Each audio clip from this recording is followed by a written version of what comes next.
You're listening to the Spawn on Me podcast with your host, the Captain, Khalif Adams, the Baron of Bourbon, Cicero Holmes, and the man who makes everything look good, Sharif Jackson of SharifJackson.com. Welcome to Chicago, y'all. Welcome to the Spawn on Me podcast. I'm your host, Khalif Adams. Yo, what is good, Chicago? How is everybody doing this week? I want to give everybody a huge shout out for, again, checking out our show. Last week, we had the amazing Greg Haynes on from Able Gamers rocking with us, hanging with us super hard. It was really fun to be able to talk to him about all the wonderful things that he's doing over at Able Gamers. Again, he is fantastic and brought all the heat and brought all the wonderfulness to the show. I'm super excited for him and his future endeavors and everything that he does at Able Gamers, because he, as you can hear from that last episode, just knows his stuff. Like he gets it and he understands the things that you're supposed to be doing as an ally in that space and trying to help to make that thing better. So again, thank you to everybody who listened to that particular show and to every show that we do here on Spawn on Me. You have no idea how much that makes me feel fantastic, being able to have you all as a part of our community. So massive amounts of love and respect to you all out in the world. This week has been an interesting week, to say the least. It has not been my most exciting week. It has been actually a pretty depressing week. It's been a lot of stuff that's happening that you all have heard about in terms of the world, and then also in the gaming space, that has been not fantastic for folks who are both inside and outside of the gaming community. We all know about the terrible atrocities and shootings that have happened over the past couple of days. We had two in the same day, one in Dayton, Ohio, and another one in El Paso, Texas. And of course, we want to send our condolences out to the families of the people who lost their lives in those terrible acts of terrorism. And we want to make sure that we're talking about those things in real ways, because, again, like, human beings are the most important part of all of this. You know, people's lives are being taken away for no reason, for people who have vendettas against, you know, immigration, for people who have vendettas against, you know, diversity, for people who have, you know, vendettas against, you know, progression of the human race and things being better in all spaces. We saw a lot of that conversation with the El Paso shooter, who spoke specifically about, you know, diversity not being a thing that he wants to see happen in the spaces. And as a show who touts and wants to uplift diversity, we want to absolutely talk about how that's a terrible thing, and we don't want people in the world who are doing that kind of stuff. And I'm happy that he was apprehended, but also sad that he was also taken without getting his behind beat, as we see that is not afforded to most people of color, especially black folks. So I don't know. This has been a rough week. It's been not a great week in terms of a lot of different things, and we'll talk a little bit more about the connection between, or at least the conversation around the connection between gun violence and video games again, because that has been brought up into the news because of the dumbest president on the planet. And we're going to dig into some of that stuff. And if you've seen me on Twitter in the past couple of days reaching out to folks, specifically talking about anti-gun ownership and strengthening the laws that we have around guns, you know that I'm trying as best as I can to pull in experts and people who understand the way that these things connect in real ways, so I can bring those conversations to you all at home, because it's important. I think it's important to understand exactly where we're at. We need to continue to tell truth, and we need to continue to knock down these ideas and these lies about the pastime that we all know and love, combined with the conversations politically around how we want to move the space forward in a way that makes everyone safer and continues to let people live the lives that they should be able to live, and not live in fear, and not live in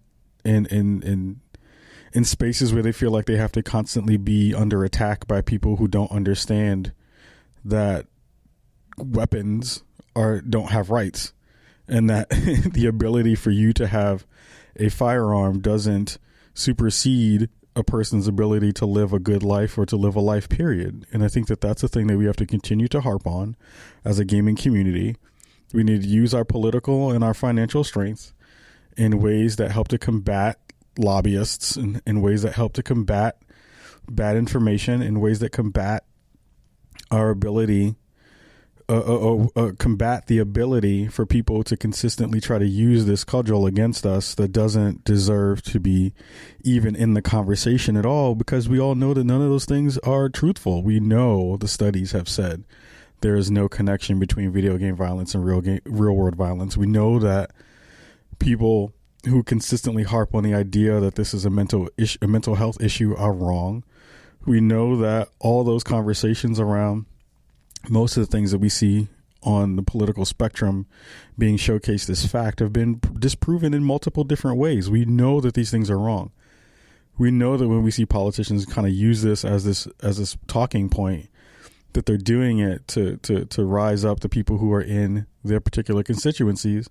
And we also know that most of those folks have been bought out by the NRA and lobbyists. And we know that those things are a part of the ecosystem. So we need to be using all the powers that we have as a gaming community, as consumers, as citizens of this country, to be able to push back against some of the nonsense that we see in these conversations on a regular basis. We already know that most of this stuff is pretty full of garbage and it's full of crap, and I'm sick of seeing it.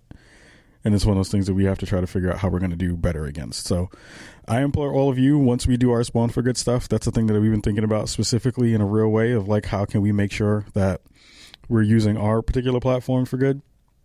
That's the thing that I'm hoping that I will be able to, gather all of you up who are in our Chicago community and our Chicago community who care about this just as much as I do, to be able to, again, like, figure out ways that we can use all the people who we have in our fold to be able to, again, push back against all this nonsense in ways that we know that we can. This works at home. Like, this is the thing that, if you are an educated gamer or educated about the issues, like, this is the perfect times to be able to tell the people in your other circles of influence about, like, how this is not a thing, because we already know that bad information gets disseminated all the time. It's not just people who listen to Fox News. We hear it in people's, circles of conversation about, oh, well, I didn't know this video game was this thing, and I saw this thing and that had something to do with this thing. And that the game of telephone doesn't always work in your favor. So you have to be able to be proactive about shutting some of that stuff down in real ways, and being able to be that light, and to be able to, be the person who is the one who's like pushing back against, again, all that bad information. So we have a lot of stuff to talk about in our own community. I'm going to be leaning on all of you specifically to help me do that work and to hold me accountable and to put people in my vision, in my purview, so that I'm able to reach out to experts and then bring those conversations to you all here on Spawn on Me. So that is your homework. Help me do that work, and help me connect with the people who are going to be able to talk about this stuff in ways that are not just, anecdotal, ways that are factual, and ways that people care about. Besides that, it's been another not great week, I would say, because specifically, if you've been paying attention to the work that's been happening, or the conversations that have been happening about E3 and ESA in the past 48 to 72 hours, you understand that it is not a good time out here to be a video game journalist. You understand that it's been not wonderful to be able to have your personal information leaked out to the world. And to see the negligence that has happened from the ESA has just blown my mind. The ESA has done such a piss poor job of safeguarding the people who it should be looking out for the most. So if you haven't caught up with the story, the ESA, information was found out that the ESA basically leaked the information of over 2,000 journalists who had press access or media access for E3 this year. The amounts of people who are on that list, of course, we know that they are vast. I'm not going to go into any of those specifics because I want to keep those people safe. And I'm not really going to dig into it really deeply because, again, I don't want to give too much more space to an ability for the kind of passing along of information where honestly, I think like this story wasn't really handled well across a lot of, personally, my idea of what the journalistic, like, look out for your brother and sister has been. Like, I know that this has been a big story because it is affecting a lot of people in the business, and I feel like it is a huge issue and a huge mess up and a huge botch by the ESA in terms of keeping not only the private information of people safe, but also seeing just how long it took for the information to be shared out with the people who were affected, so that, you know, the conversation has been that the ESA knew about this information being out there for a month, and we're only now finding out about, you know, who was affected, you know, how badly the security was on the portal in which that information was found, and also just how badly the response has been from the ESA to, one, again, get information to those people who could have their stuff out in the world, and two, like, there's been literally like no real acknowledgement of any, like, we're going to help you fix the problem, any potential problems that are going to happen. So I'm irked. I'm so pissed right now. I'm so really upset at so many of the layers of this garbage cake, because my information is out there. Like, that's a thing that's terrible. Like, I don't want people rolling up to my crib on some nonsense because they don't understand how games work and how privacy works and how human beings should be left alone because they have a particular opinion about the video game space or about any of the things they're in. Like, I don't trust humans to do the right thing, especially in an environment where a lot of the times when you come into contact with folks who are not on the up and up, that you have to then, you know, continuously worry about, you know, how everything is going to play itself out. I was supposed to be at Evo this weekend. We'll talk a little bit about Evo later on in the episode, but I was supposed to be at Evo this weekend. I was super excited. I planned this trip for like months on months. Got my ticket, got my press passes, got my badges and everything, and I was super excited. I wanted to go see Sonic Fox kick somebody's behind in Mortal Kombat and like go represent with my FGC brothers and sisters, and I found out about the information getting leaked out on Friday afternoon, and from that point forward, you go into like hunker down mode. You don't know what to do with the space of being like, yo, my public information has been let out into the world. Like, yeah, there's parts of it where, you know, your information is out there because of just the way that the internet works, and some of those things, most people safeguard their stuff pretty hard about trying to make sure that none of that stuff gets out there, especially if you're part of the press in a not press friendly environment that we have in video games right now. But the sheer negligence of what the ESA has done has just like put me in such a sour mood that I didn't even go to Evo this year. Like, yeah, it's a boohoo moment. You know, Khalif didn't go to E3. He didn't get to go to Evo because he didn't do this stuff. Like, I could have gone, but I wouldn't have had a good time. Like, I've looked forward to that trip for months. And then knowing that all this stuff is out in the world and knowing just how terrible human beings can be, I just like hunkered down in my crib and was just like sad and depressed for the whole weekend because there's nothing I can do about that. I can't move. You know what I mean? Like, it's not like people just pick up and leave once they get doxxed. You don't just dip out. Like, it gives me so much respect and grace for the people who I know in the industry who have gone through these problems before and have come out of it the other side. But I'm sure that there's been so much work that has had to have been done on their part to be able to kind of find a space where they can be safe, that I'm just like, was down. I was super down. My wife tried to talk me out of it. She was like, yo, you need to go. You've been looking forward to this thing for a very long time. And I was like, I just don't, like, one, I don't feel safe. Two, I want you to feel safe. Three, I just don't know what to do. Like, you can go through the process of all the things, locking down your accounts and doing all that stuff, but it's like, it is very different once the idea of people knowing where you possibly can live is. It is very different. It's an irrational fear. Like in the grand scheme, I don't think anything's going to happen. I've already spoken to local law enforcement about the possibilities of what that means. So I feel a little bit better in the fact that they know that, you know, if something does pop off, that they know what to do, and that there's some bad actors in the bunch who understand that that's going to be a thing. But in the grand scheme, like I spent most of my weekend trying to lock down things as much as possible because I'm just like, yo, I don't want to deal with irrational people doing irrational stuff because of video games. Like I have so many other things in my life that I care about more than just this one particular thing.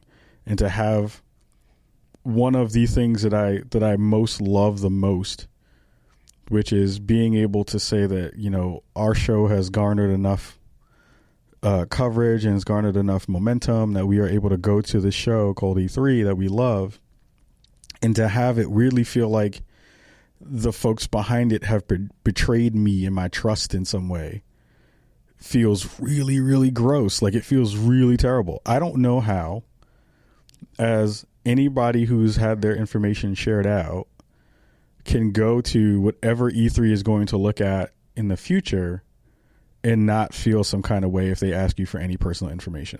Like, I don't know what's going to happen to that show. Like, everyone's been talking about E3 dying in multiple ways because of, you know, publishers and everybody kind of leaving the show and everyone kind of dipping out on the fact that it's been whatever it's been. But the lifeblood to a certain extent of E3 has been the people who cover it. And the people who cover it have been betrayed by the governing body who puts on that show. I don't know how you regain trust with any of those processes anymore. I don't think I'm going to go back to that show now. And that's one of the highlights of my year. That's one of the highlights of my of the Spawn on Me media coverage year, and my own personal year of being able to go and see everyone at the top of their game, showcasing and sharing out the wonderful games that they want us to play in the next couple of years, and being able to see friends and being able to see people who you care about and love, and build new relationships and all that stuff. And now all that stuff feels like all that work that's been put into getting into that space has been for naught because people have not paid attention to the small details. And those small details keep people safe. And those small details that aren't necessary to get a press badge in any other way or to get press coverage in any other form or format. You don't see PR people asking you for your personal information when you need to get access to press assets or to meetings or to any of that stuff. And it just recalls just like how old school E3 is in those ways, but also like how badly they decided to kind of look and take care of people in the way that they have. And I'm just so saddened by it. Like, I was so bummed this weekend. I was watching Evo and I was super excited for it. And I still had fun watching the kind of day-to-day stuff that happens at Evo. And I was getting all these text messages, yo, Kyle, where you at? Yo, Kyle, where you at? I thought you was going to be coming. And a lot of people, I just had to like be like, yo, I'm scared. Like, it's an irrational fear, I should say. It's not a thing that I should really be worrying about because in the grand scheme, like, we're probably going to be fine. You know what I mean? Like, I think we're going to be okay. But I'm just like at that point where my head has always been on a swivel. I'm a kid from the late 70s who was born and raised in New York. I'm a black man. I'm almost 6 foot tall. I have so many other things to worry about. And now I have an extra thing to worry about. And you know, any POC folks out there, you know just how much and how annoying it is in a daily to have to worry about your safety because you have to worry about people who don't understand things and people who have misconceptions and people who don't understand boundaries. I was more scared to go talk to the cops about my own personal safety than worrying about most of the other things that I care about.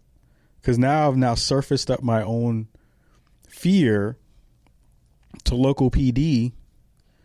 And who knows what happens with that information? Like, who knows if they don't understand how to process what I just told them about my potential safety?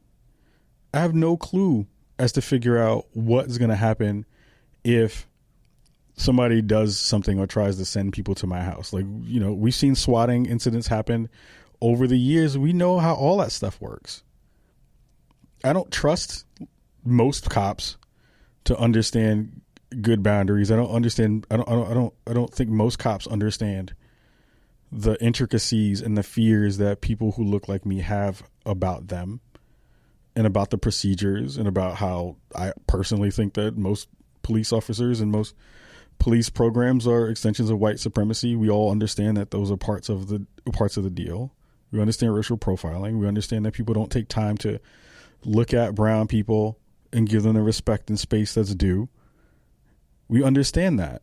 And now, because of a thing I love betraying me, and the people behind that thing betraying the trust of all the people who gave them their information, I now have to keep my head on an extra level of swivel because of pure negligence on their part. And I'm pissed. I am so irked at the extra level of stuff that I now have to do and the level of care and stress that now have been put upon me because of this particular incident of people not paying attention. Like it's like the literal, like, you had one job moment for E3 and ESA. Like, you had one job. You had one job to make sure that you paid attention and lock down your servers and lock down your website so that you could not have people just snag info for people who are on that particular list. So you have that side of it. Then you have the other angle on that, which is like the people who are surfacing up all the information who are supposed to be worrying about and surfacing up this information for folks to kind of warn them that, like, hey, maybe your data has been compromised, are some of the worst players in the industry, who work for some of the worst players in the industry, who have some of the worst folks in their fold, in their audiences. Like, the connections between the people who are surfacing up that information, who I will not name, for my own personal safety and the safety of everybody else. Don't think that the people who haven't been paying attention to the way that all these connections work don't see the coincidences between the folks who are surfacing up that information, the ideas behind what they kind of represent, and the people that they represent, and then the people who they're hanging out with and working with, and the incidences that have happened in the past couple of weeks that are all tied together. There's no possible way for me to say that there's connective tissue there, but it doesn't look. The sniff test tells me something different. And I've seen those people in the past surface up information to bad actors just for the sake of making sure that they make other people's lives living hells. So, like, that's a thing that I've seen in the past 48 to 72 hours. And I'm not excited about that. I feel like there's been good stories that have popped up about, like, how badly everything has been handled. The ESA has sent over 2 emails so far that have been half-assed at best. They haven't really, again, acknowledged or addressed any of the potential issues. I am assuming at some point there'll be some class action lawsuit, especially if something bad happens to somebody or somebody's information gets shared out and leaked. I've heard from numerous colleagues in the industry how they've gotten people who have just been like, yo, I know where you live, in text message and email form, random phone calls in the middle of the night. Like, it's unreasonable, again, that people who are trying to do their jobs have to live in layers of fear because of a consumer base, and some people who are, you know, not some people who are on the fringe of that consumer base who don't understand boundaries and don't understand that, like, the people who they quote unquote hate the most are doing the best work in deference to, or in relation to, you know, their relationships to the games that they all play. So it's like, you have people who are doing really good work and being honest about the things that they are feeling and seeing and experiencing and sharing those things out. And if there's misalignment or if there's disagreement, we have people in a really heightened society that is hyper violent, and also, you know, nuance is not a thing that we see often in the video game industry when it comes to conversations coming from sometimes the press side of the fence, but oftentimes from the consumer side of the fence. That, again, you know, we have to then safeguard people's information and people's livelihoods and their families. I don't know what's going to happen next for all that stuff. Like, who knows what's going to happen with the ESA? Who knows what's going to happen with E3? Who knows what's going to happen with the way that press interacts with any of the folks who are doing any of these conferences? Like, I wonder how PAX is going to look next year, in a couple of weeks. I wonder how TwitchCon is going to look in a couple of weeks. Because it wasn't just journalist stuff that got leaked out. It was influencers who got their stuff pushed out there too. I wonder if there's going to be heightened security at all these conferences specifically for those folks. It's going to be a real test of people's mettle to be able to continue to do the work that we all know that they should be doing out here because of, again, just like total negligence on the part of the ESA. And I don't know how the ESA gets around this. Like, they have been quick to be able to put out press releases about stuff when it comes to certain issues that involve them and the lobbyists that work for them.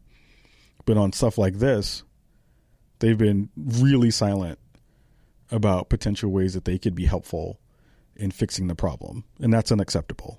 Like, that's the thing that we just can't rock with. That's not dope at all. And my biggest fear, to be honest, is that, so one of the things that I pride the stuff that we do here on is, like, we take hard stances against, you know, some of the worst folks in the industry. Like, we take hard stances against racism and white supremacy and misogyny and homophobia. And we take hard stances because we understand that people need to have people out there taking hard stances, and activism is a part of the gaming industry, if you like it or not. It's dope that we get a chance to be able to do that. It's dope that people, you know, look to us to be people who comment on that stuff. What sucks with all this stuff is, like, who knows how hard you can go in the paint now because people know where your stuff is at. Like, who knows how hard you can actually, like, talk about things. I honestly feel like this is going to silence so many people who have been affected by it. People who can't figure out what their next step is going to wind up being. People who don't have means to be able to talk about stuff in the way that that they should be. This is going to silence so many people who have really important stances and important things to talk about in the space, because now that their safety has been put at risk.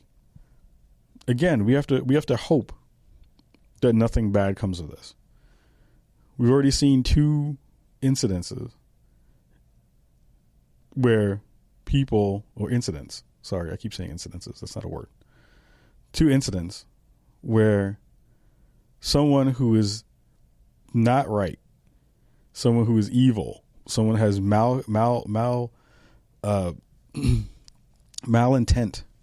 to hurt people because of ideology that is founded in nothing, because of ideology that is founded in nonsense and founded in hate and founded in misinformation, decided to kill people in Texas. Now they're up to 22 deaths. I forget how many deaths are in Dayton, Ohio. But it's a thing that we have to then think about for doing a job that we love to do, because people have malcontent or malintent because of objections and opinions that we have about the industry and the way that it's going in certain aspects. That is unreasonable. It's dumb. It makes no sense that that's a thing that people have to worry about. I understand the press has been under attack for many, many, many years.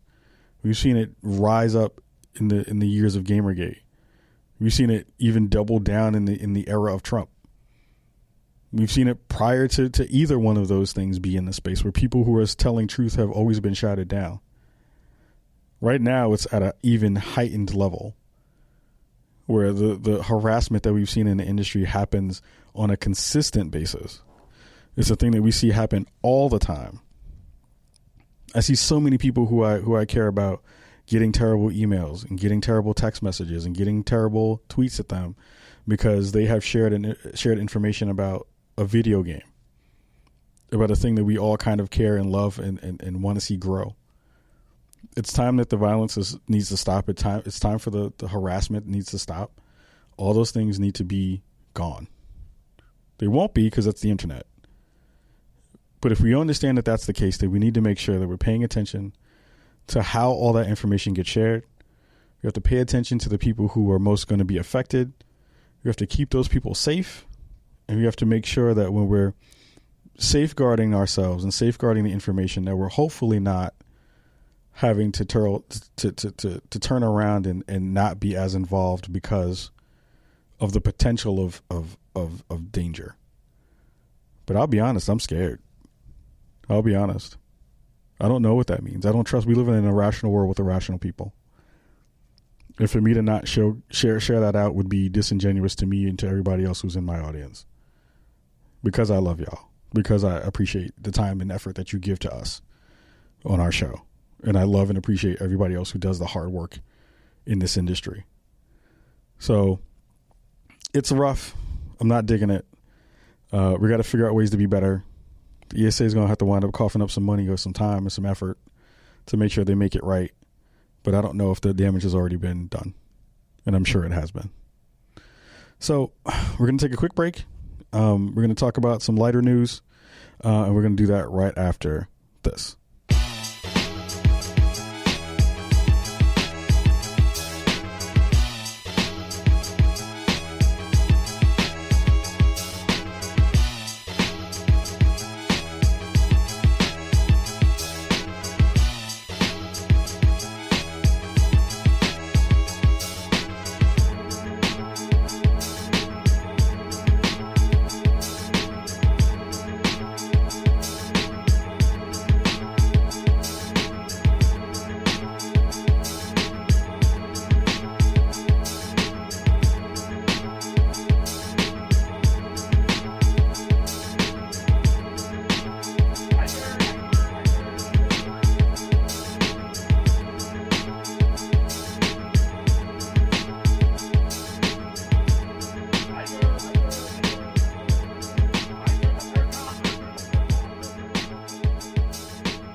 Welcome back to the Spawn on Me podcast. I'm your host, Khalif Adams. Thank you so much for hanging out through the break.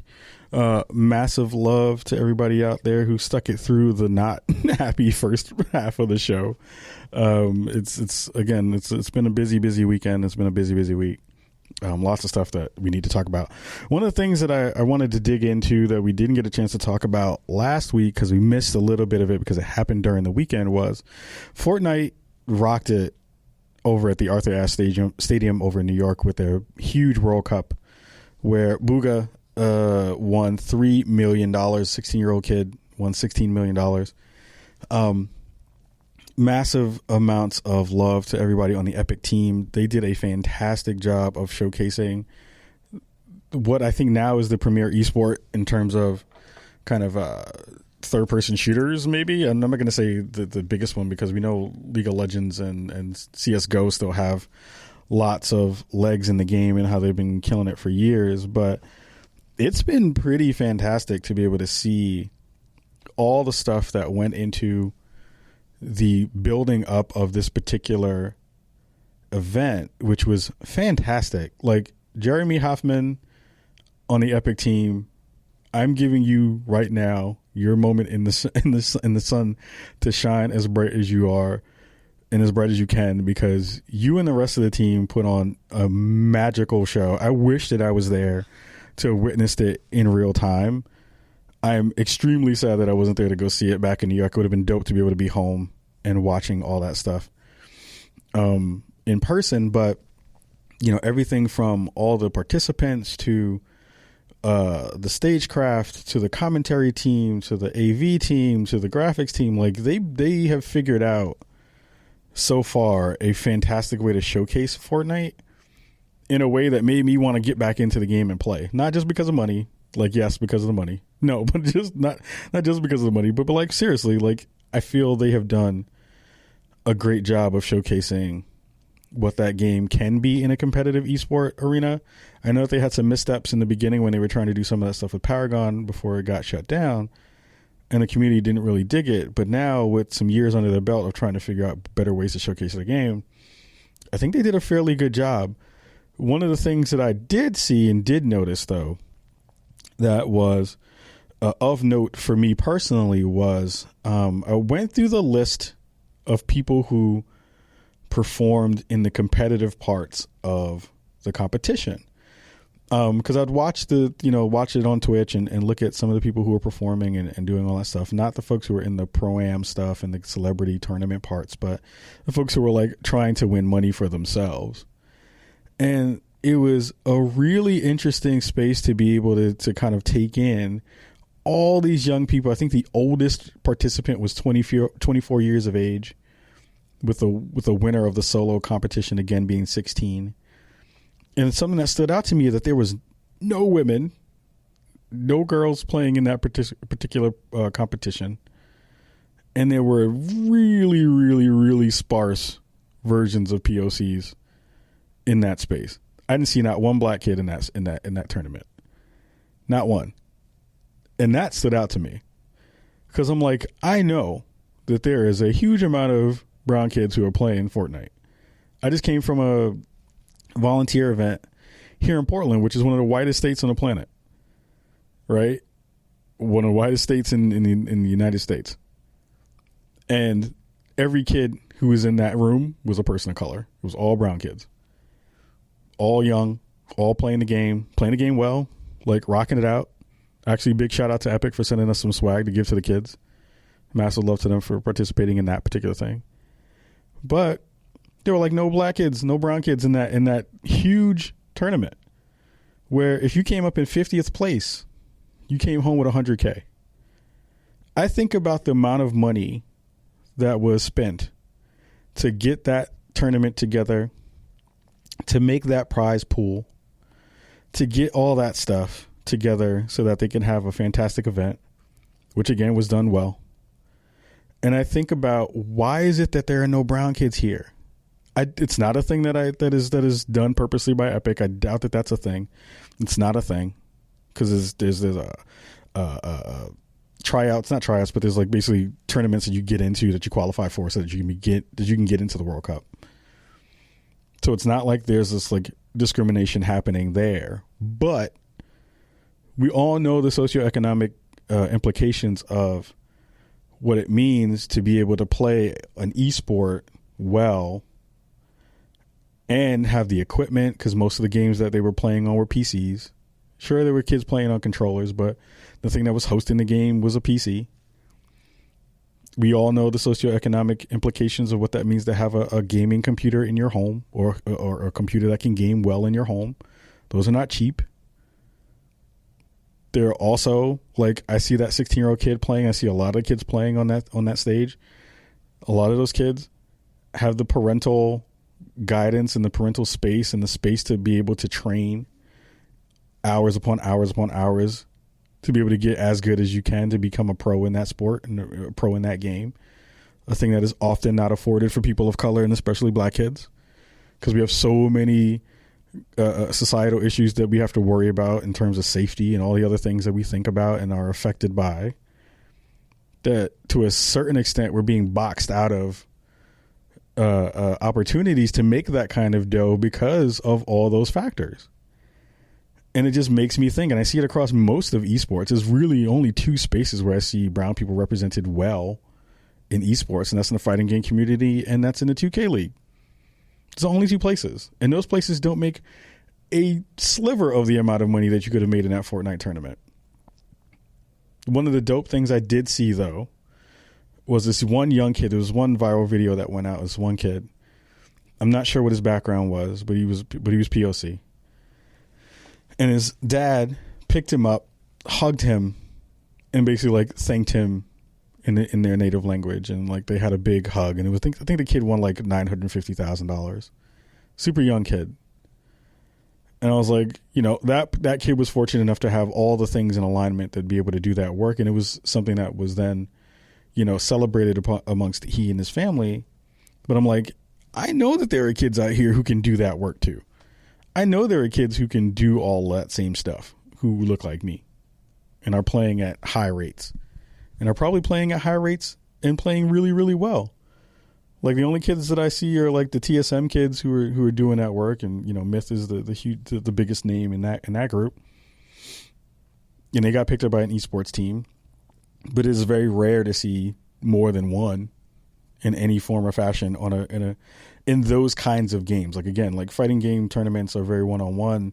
You don't have team sports like that, but the team sports ones, hardly anybody sees any brown kids in League or Dota who are playing on teams for competitions for money in that way. Like you may see a kid in the Overwatch League, maybe, but not often even there. So it makes me think, and I'm trying to figure out ways to pull up data, and I'm still trying to work on this as a thing that I can share with all of you in a way that makes sense. And we're hopefully going to have people come on to talk about this specifically. Like I poked at Dr. Kishana Gray, who's been doing so much research about some of this stuff in the past about being on the show, but things didn't line up because I had some stuff going on. She was supposed to be on this week, but we just weren't able to make it happen. That was my fault.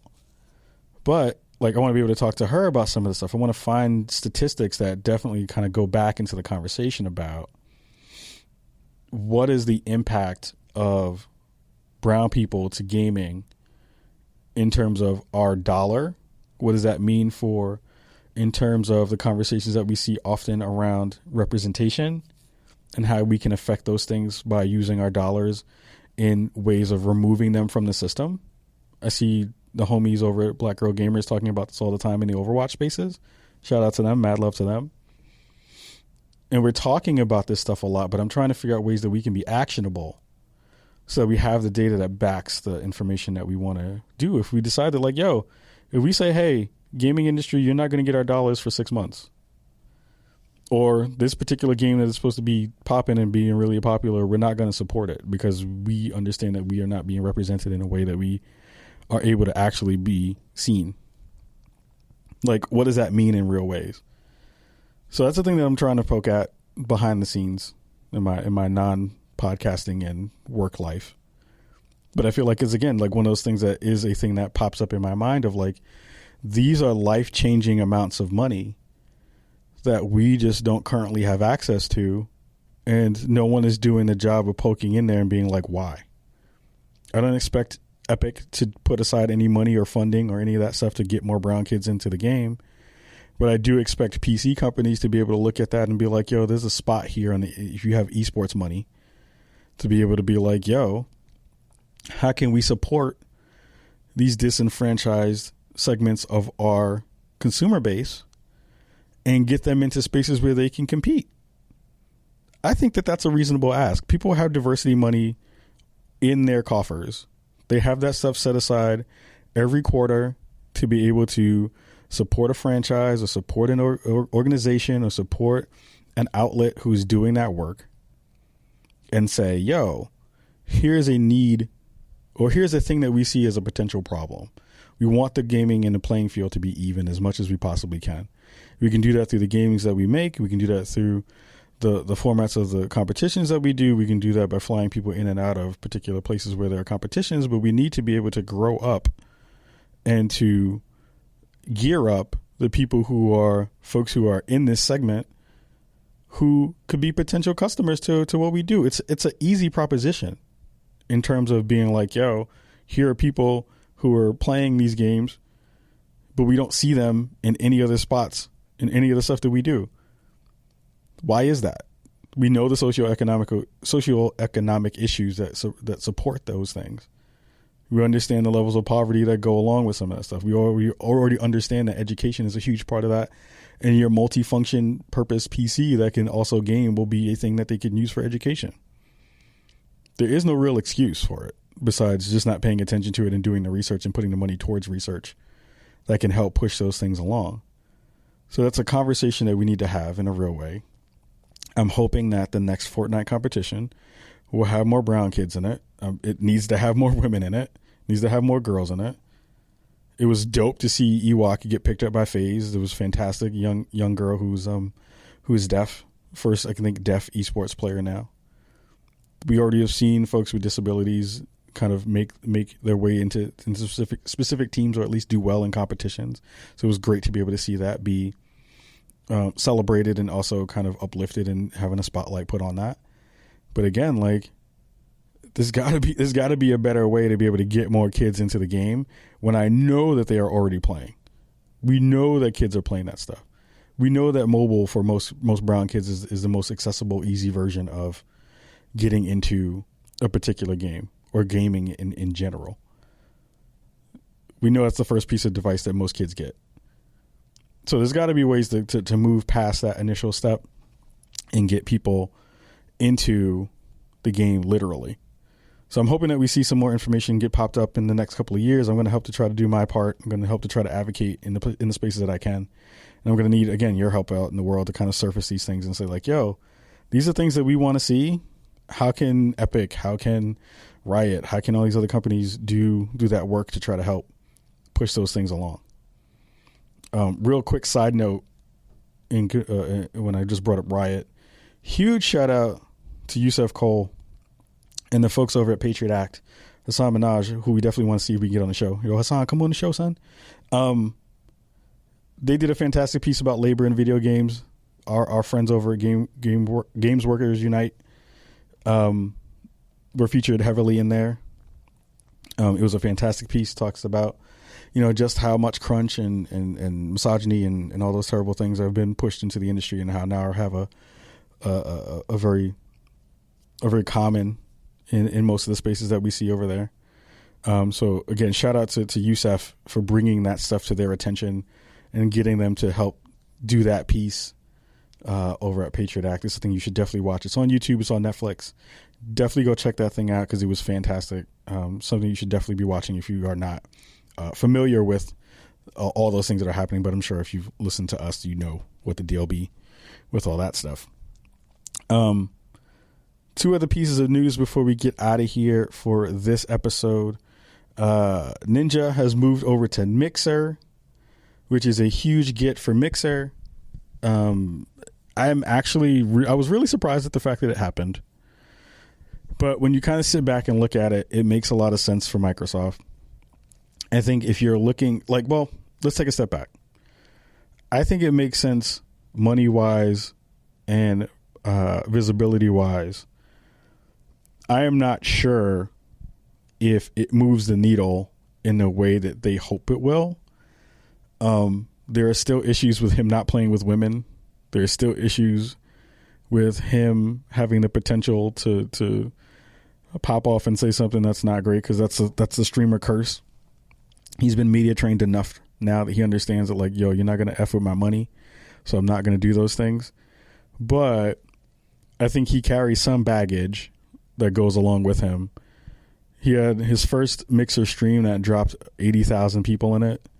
They did a thing where basically if you go to his stream in the initial parts of the couple of days that he's going to be on, I think for the first month of him being on Mixer, you'll be able to get a free sub to his channel. So that they basically, Microsoft, supplemented or at least covered the amount of money that he would have been making on Twitch by moving over to Mixer plus some. Whatever that figure may be, has got to be in the millions of dollars. So they paid him to now become the brand ambassador for not only Xbox gaming in some ways, but for their new console, because he's going to be present. He's going to help to usher in the new Scarlet, whatever that may be, E3 or whatever launch event that they're going to have. That he's going to wind up having a Ninja console, so that's going to be a thing with his logo on it or something to that effect. The biggest thing about Ninja moving over to Mixer has less to do with streaming to me, and it has more to do with eSports, because we know Halo Infinite is going to be dropping in the fall of 2020 with the launch of the console. Ninja was a former pro Halo player. He talked about it in his weird faux press conference thing that he did about getting back to his roots. So he's going to be working with the folks over at the Halo Infinite team to be working on that game in some form or fashion or some capacity. And he's going to be performing and playing that game specifically. Like, I wouldn't be surprised if you see Ninja move away from Fortnite and directly just into Halo Infinite when it drops, and seeing how their competitive side of the stuff goes. We can see that that's probably going to be a thing. It makes sense. It would not, if they were paying him that kind of money to not do it, then that would be silly. The good thing is, no matter how much money they spent on it, the biggest winner out of all of this is Mixer and their streaming service, which, again, was in second place for a long period of time. Probably still is in second place in terms of the preferred platform for people to go stream on. But I think what happens now is that platform is no longer looked at as the ugly stepchild, right? We've seen a lot of people, I've seen a lot of scuttlebutt amongst a whole bunch of streamers and a whole bunch of content creators who have been like ears perked up eye emojis like, yo, what's going on over there? Can I get some? And that's going to be real interesting to see how that plays itself out in the next couple of months. As a Twitch ambassador, there have been things on the Mixer platform that I've thought have been fantastic and things I wish that Twitch would have implemented. And they seem to be a little bit slow in trying to pull some of those things over. The interactivity stuff, I think, has been brilliant, and I think that that's been super great. We've seen them kind of push Twitch into doing other things technically in terms of real-time chat. Like, we've seen those things happen. But with the biggest name on their platform moving away, I don't know what they do to respond to that, because who is the next person up that you want to kind of showcase as that thing? For as much as Ninja has had his issues and has been sometimes not a great ambassador for the sport or for the streaming community, he was at least well enough trained that once he made a mistake, he would kind of figure out ways, or at least his team would figure out ways to make him look like it wasn't a big issue. Who's the next person up that you think of when you think of Twitch?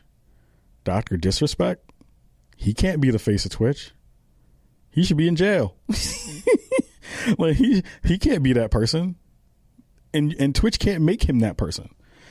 There are companies who continue to give that cat opportunities. Call of Duty, they gave him a spot to be able to do that stuff. Play Apex, I think, probably gave him a spot to be able to play and do stuff with them. They keep paying him money.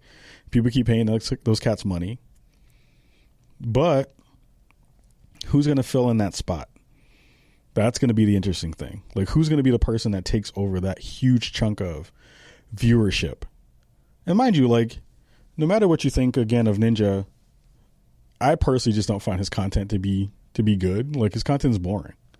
Most of the top cats that I see currently who are in the spots that we see on Twitch and Mixer, I'm not going to say Mixer because I don't watch Mixer as much, but most people who I watch on Twitch who get the most love and who are constantly at events and who are the ones who get the biggest access, those cats are boring.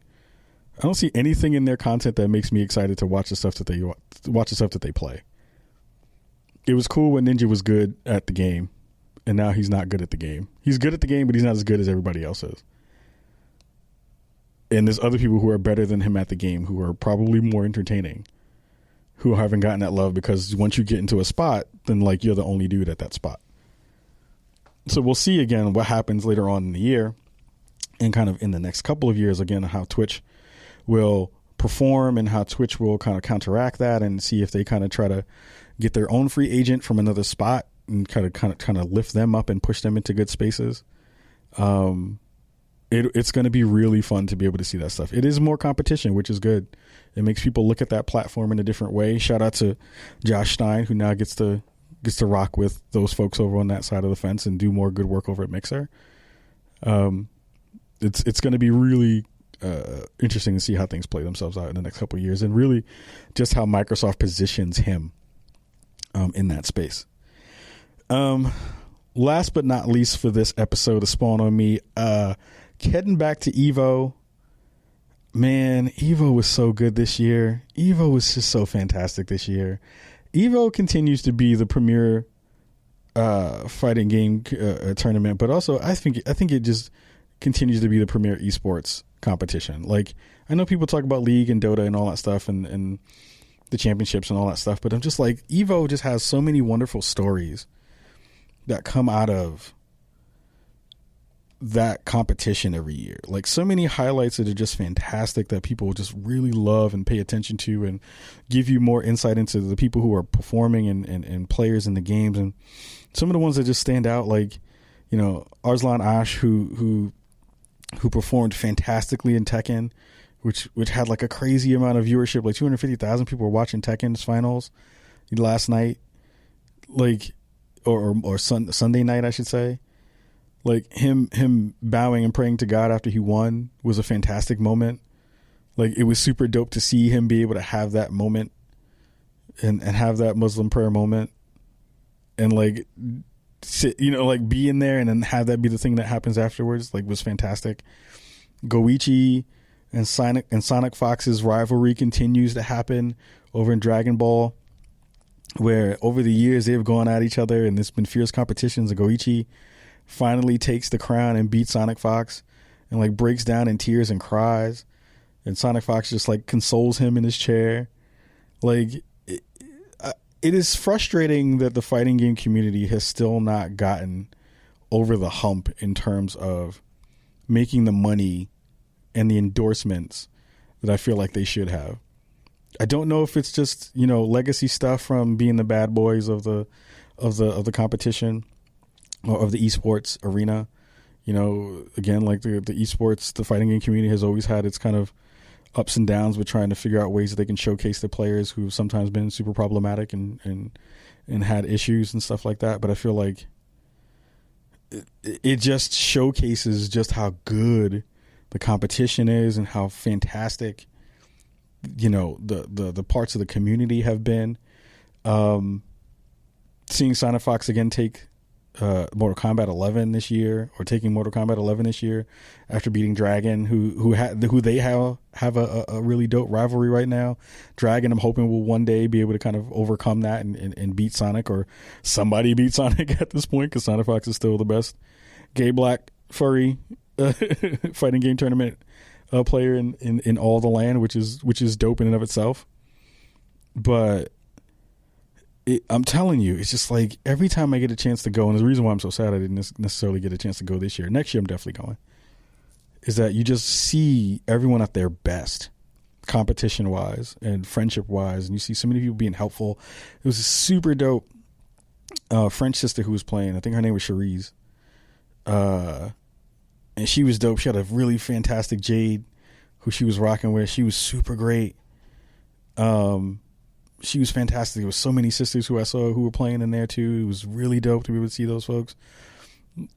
And it just brings back the idea of just like fantastic competition happening all over the place. Smash was huge this year again. Crazy amounts of people just rolling into that tournament and busting ass. It just, again, like, it is my favorite time of year. It just makes me super happy to be able to see people play that game or play those games in those spaces. And it just, like, always comes together in such a fantastic way. I'm like really excited for it. They had a couple of weird things happen.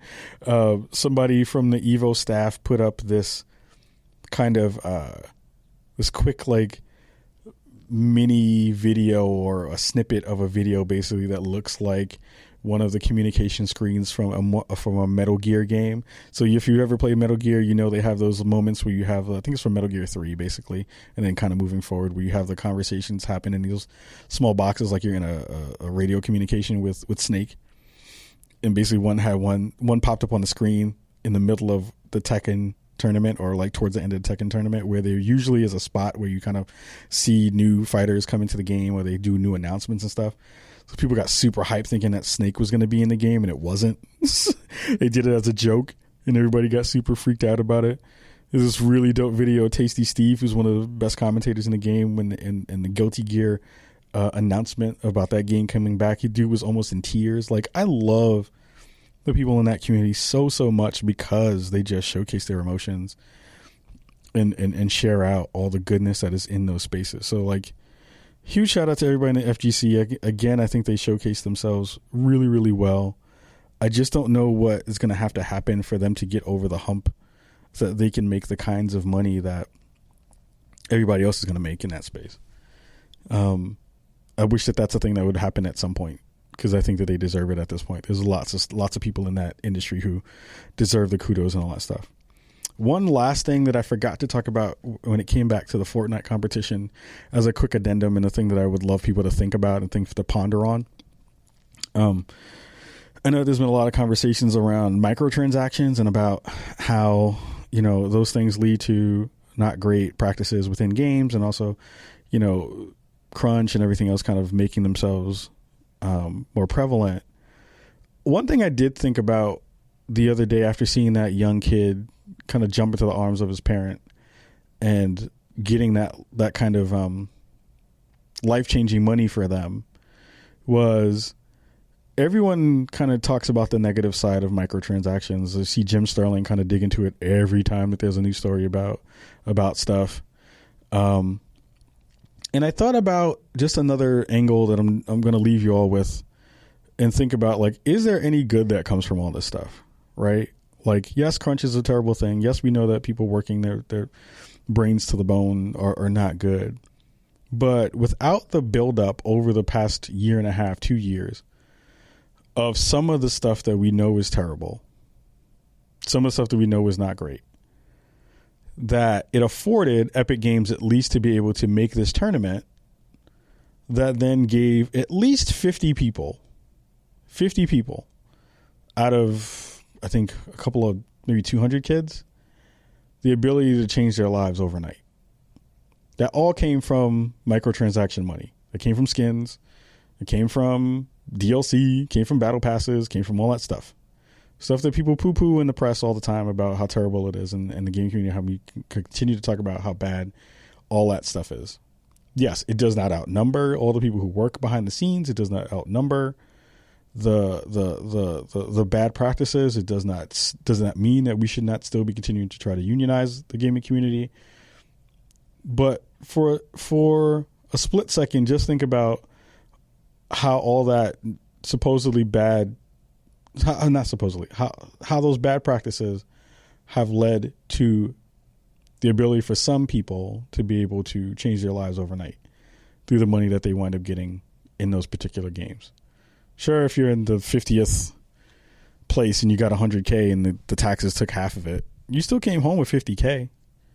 That's more than what some people make in a year. It's a thing to think about. I want people to be able to think about that stuff too. Just don't think about the negative aspects of some of the things that we wind up seeing in some of these esports and some of these practices. I think sometimes it's a reasonable line to toe, but sometimes I think that we miss, especially on the press side. Like I saw no stories about how that life-changing money came from those microtransactions or any of those practices. I saw no stories on any of the outlets that we see. And I think it's a nuanced take to be able to be like, yo, some good came out of that in some form or fashion. I think that's okay to be able to talk about those things in real ways. So lots of stuff coming up on the horizon. I'm going to be playing some Church in the Darkness, which just came out. Shout out to Richard Rouse, who was on our show earlier in the year. I've been playing a whole bunch of that. Jumped back into Destiny, which was nuts, and have lots of stuff to talk about there. We have some fantastic news. We're going to be doing a charity event for Able Gamers this weekend. We're going to be working with the folks over at Able Gamers in Mountain Dew to help showcase the game over there. We're going to be playing a whole bunch of Apex Legends, so I'm trying to find some folks to squad up with to be able to do that on stream.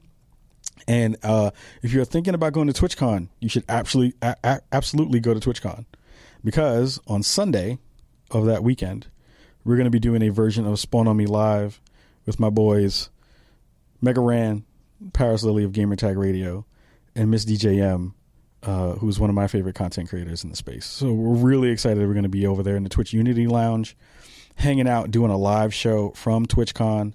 And I may have a couple of other announcements, TwitchCon related, coming up soon that I'll be able to talk about once the ink gets dried on the contracts and things like that. So again, everybody, thank you so much for rocking with us this week and every week. It is a pleasure to be able to do this work with you all. Please stay safe out there. Make sure that you're treating each other kindly. Make sure you're treating each other with nuance and deference, and making sure that you're paying attention to all the stuff that's going around you, because we live in uncertain times and it's not great for everybody. But we still want to make sure that we're giving love to everybody who we possibly can to, because if that's all that's out here, that's all we got. All we got is each other. So much love to you all. This is Ka. This is Spawn on Me Podcast. Peace. The Spawn on Me Podcast can be found every Tuesday on all podcast platforms, and Portland Radio at xray.fm at 107.1/91.1. You can find us live every Thursday on twitch.tv/SpawnOnMe. If you want to reach out to us on the show, you can hit us up on our site, spawnonme.com, where you can find all our social media information about our Twitter, Instagram, and everything else, alongside our contact page if you want to reach out and shoot us a message or a business inquiry. Much love to you all. Thank you so much for listening every week, and we say peace.